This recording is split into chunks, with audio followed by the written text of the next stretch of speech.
Selamat pagi, kita bersyukur pagi hari ini karena kasih Tuhan sudah memberkati kita sepanjang malam dalam tidur kita hingga bangun pagi ini dengan sehat, damai sejahtera. Asaji itu Inspiration kembali menyampaikan firman Tuhan hari ini hari Rabu, tanggal 1 April tahun 2020. Firman Tuhan diambil dari 2 Samuel 24. Ini bercerita tentang hukuman yang diterima oleh Raja Daud dan bangsa Israel, bangsa Yehuda oleh karena kesalahan dosa yang dilakukan oleh Raja Daud.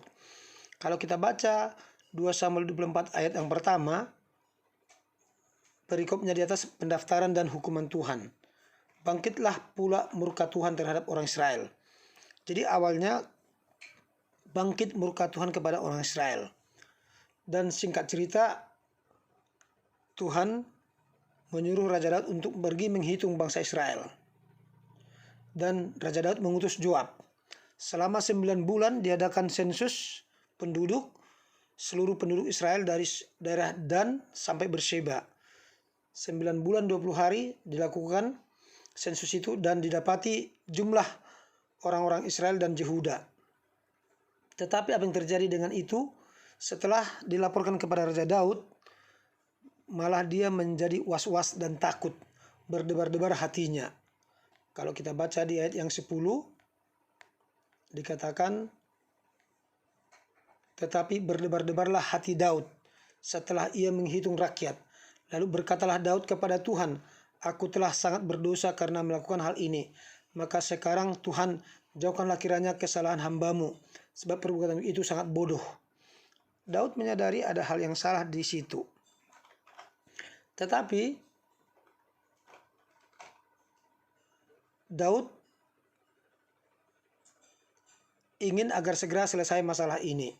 Tetapi melalui pelihat atau melalui Nabi Gad pada waktu itu datang kepada Daud menyatakan bahwa perbuatan itu salah dan bodoh, dan diberikan kepada Daud 3 pilihan sebagai hukuman. Yang pertama, 3 tahun kelaparan untuk bangsa Israel. Yang kedua, 3 bulan dikejar-kejar musuh. Yang ketiga, 3 hari penyakit sampar. Tapi Daud memilih 3 hari penyakit sampar. Karena Daud berkata demikian, biarlah kita jatuh ke dalam tangan Tuhan. Dalam 2 Samuel 24 ayat 14. Lalu berkatalah Daud kepada Gad, sangat susah hatiku, biarlah kiranya kita jatuh ke dalam tangan Tuhan. Sebab besar kasih sayangnya, tetapi janganlah aku jatuh ke dalam tangan manusia. Jadi Tuhan mendatangkan penyakit sampar kepada orang Israel dari pagi hari sampai waktu yang ditetapkan. Maka matilah dari antara bangsa itu, dari Dan sampai Beersheba 70.000 orang. 70.000 mati mendadak. Inilah yang hukuman yang Tuhan berikan kepada bangsa Israel, juga kepada Raja Daud. Apa solusinya supaya itulah ini berhenti? Jadi Raja Daud melihat malaikat mengacungkan tangannya ke Yerusalem untuk memusnahkannya. Tapi Tuhan menyesal. Dikatakan ayat 16, maka menyesallah Tuhan karena malapetaka itu. Lalu Tuhan berfirman kepada malaikat yang mendatangkan kemusnahan kepada bangsa itu, cukup, turunkanlah sekarang tanganmu itu. Pada waktu itu malaikat Tuhan itu ada dekat pengirikan Arauna, orang Jebus. Jadi ketika Tuhan melihat dari surga, malapetaka itu sudah terjadi, 70.000 bangsa Israel sudah meninggal mendadak karena penyakit sampar itu, dan mau dimusnahkan Yerusalem. Tuhan katakan cukup. Dan berkatalah Daud kepada Tuhan di ayat 17, ketika dilihatnya malaikat yang tengah memusnahkan bangsa itu demikian, sesungguhnya aku telah berdosa dan aku telah membuat kesalahan. Tetapi domba-domba ini apakah yang dilakukan mereka? Biarlah kiranya tanganmu menimpa aku dan keluargaku. Itulah pengakuan Daud kepada Tuhan karena dia berdosa. Apa solusinya? Solusinya adalah membuat mezbah korban di dekat Yerusalem, dan itulah itu berhenti.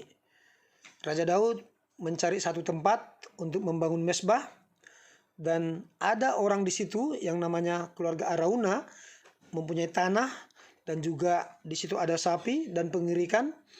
Itulah yang dibeli Raja Daud dengan 50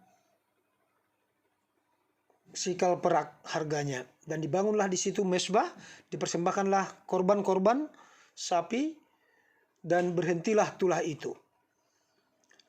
Apa pelajaran yang kita ambil dari sini? Sehubungan dengan kasus virus corona di akhir zaman ini. Virus corona sudah melanda hampir seluruh dunia. Mungkin seluruh dunia sudah kena. Seluruh negara dunia. Dimulai dari satu kota ke kota yang besar di daerah Tiongkok sana, menyebar kemana-mana, ke Italia, ke Korea, ke Jepang, ke Belanda, ke Indonesia. Negara kita Indonesia 1 bulan kurang lebih sudah ada virus corona.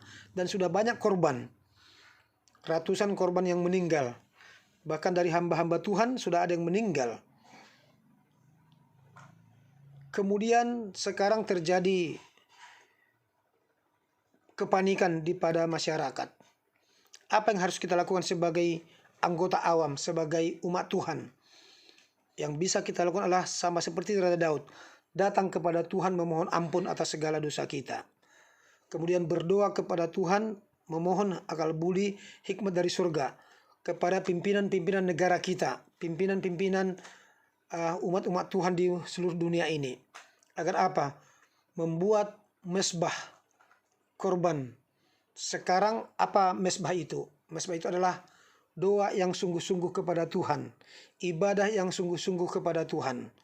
Kita mohon kepada Tuhan supaya Tuhan berbelas kasihan, supaya tulah atau sampar atau virus corona ini Tuhan bisa hentikan, Tuhan buang jauh-jauh dari negara kita ini, dari dunia ini. Tetapi kalau ini Tuhan izinkan agar kita bertobat dan untuk menyelesaikan pekerjaan Tuhan di muka bumi ini, supaya banyak yang bertobat meninggalkan kejahatan, biarlah itu yang berlaku. Dan kehendak Tuhanlah yang jadi, bukan kehendak kita. Dan kalau ini membawa kita untuk semakin dekat kepada Tuhan, biarlah kita semakin dekat kepada Tuhan, mengakui segala dosa, kelemahan, kejahatan kita. Kemudian sambil kita sampaikan kabar Injil ini kepada orang-orang yang belum kenal kebenaran.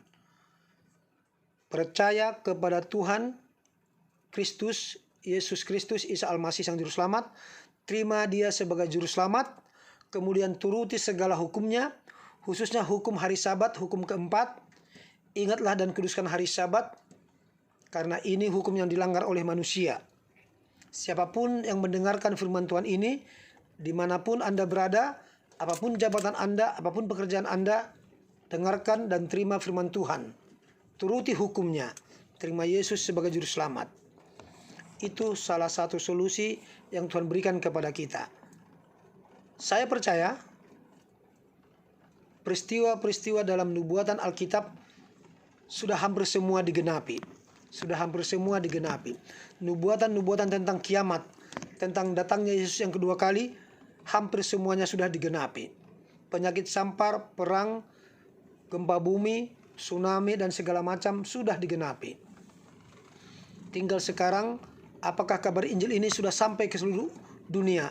Biarlah melalui peristiwa virus corona ini, kabar Injil ini sampai ke seluruh dunia. Semua bangsa, semua kaum, semua suku, semua manusia menerima kebenaran, mengetahui kebenaran ini. Dan biarlah semua manusia menerima kebenaran ini, agar tidak ada yang binasa, karena Yesus mati untuk semua umat manusia yang Tuhan sudah ciptakan. Tuhan mengasihi kita, Tuhan melindungi kita, Tuhan memberkati kita. Amin, haleluya. Dimanapun Anda berada, yang sakit karena corona Tuhan berikan kesembuhan, yang sudah meninggal Tuhan berikan penghiburan sejati dari sorga.